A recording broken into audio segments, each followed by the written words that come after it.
Le Festival international du film d'Abu Dhabi est un jeune festival qui présente des films du monde entier, mais aussi, et c'est sa particularité, des films venus du monde arabe et des Émirats en particulier. Le public est venu nombreux pour assister aux films en provenance des Émirats et nous allons recueillir quelques impressions des spectateurs. Aïcha est avec nous pour nous en parler. Hello Aïcha. Hi. Hi. What are your first impressions Quelles sont vos premières impressions sur ces films venus des Émirats? Ils m'ont beaucoup inspirée et j'ai été très contente de voir ces films, en particulier ceux qui viennent d'ici. Nous avons l'habitude de voir les films d'Hollywood, pas de voir ces travaux d'étudiants et des sujets qui concernent les Émirats.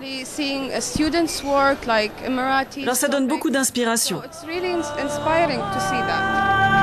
Les films présentés ont été réalisés en partie par des étudiants en cinéma et en audiovisuel, un secteur en plein essor aux Émirats. Les sujets des films sont très variés et abordent des thèmes comme la place des femmes dans le monde arabe, le rapport à l'Occident, les travailleurs clandestins ou encore la religion. Les sujets des films m'ont intéressé, en particulier cette église construite au Qatar. Aussi beaucoup de films en arabe qui traitent de sujets importants.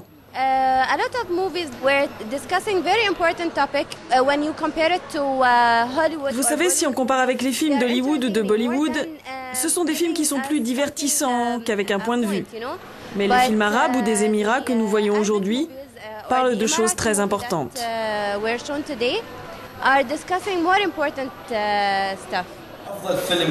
Cette année, une section de la compétition est dédiée aux courts-métrages produits aux Émirats. Pas moins de 50 films en compétition. Le grand vainqueur a été le film Remat Chog, qui remporte le Black Pearl Award du meilleur film et du meilleur scénario. L'histoire d'une bande de jeunes écoliers qui sèchent une journée d'école.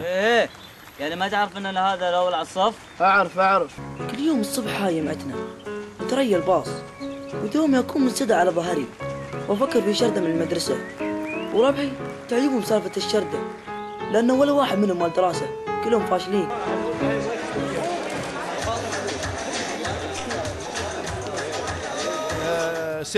Le cinéma émirati est sur la bonne voie. Nous avons commencé en 2001 et nous sommes en progrès continu. Et je suis sûre que vous allez découvrir un nouveau cinéma émirati, un cinéma différent. The Queen a de son côté remporté le prix du meilleur film documentaire. C'est une plongée dans les traditions bédouines lors du festival annuel d'Al Dafra, à 2 pas de l'ultra-moderne Abu Dhabi.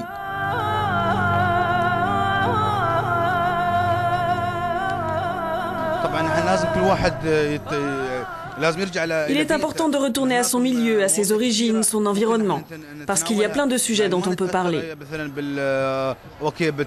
On peut prendre exemple sur Hollywood et Bollywood et voir où ces industries sont arrivées.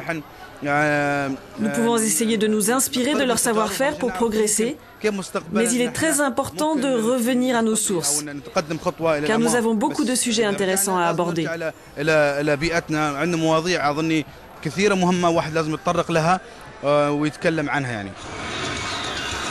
Cette année, un fonds de soutien, le Sanad, a été créé à Abu Dhabi pour aider les films aux différents stades de leur production. Marie-Pierre Massia, productrice et programmatrice de renommée internationale, en a pris la direction.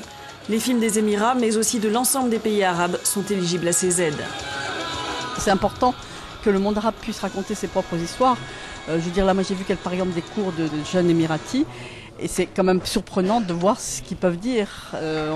On n'entend pas ça, on ne voit pas ça, c'est nouveau. Et c'est un peu la même chose dans le monde arabe. C'est moins nouveau pour le monde arabe, mais quand même, sur la scène internationale, c'est quand même pas quelque chose dont on a vraiment l'habitude d'entendre toutes ces histoires. Depuis sa création, le Sanad a déjà aidé plusieurs longs métrages de langue arabe, dont le premier film de l'Émirati Saïd Salmin Al-Mouri, Sundress, l'histoire tragique d'une femme que personne ne pourra aimer. Lors de la première du film, le public a répondu présent devant cette nouvelle offre, loin des canons d'Hollywood ou de Bollywood.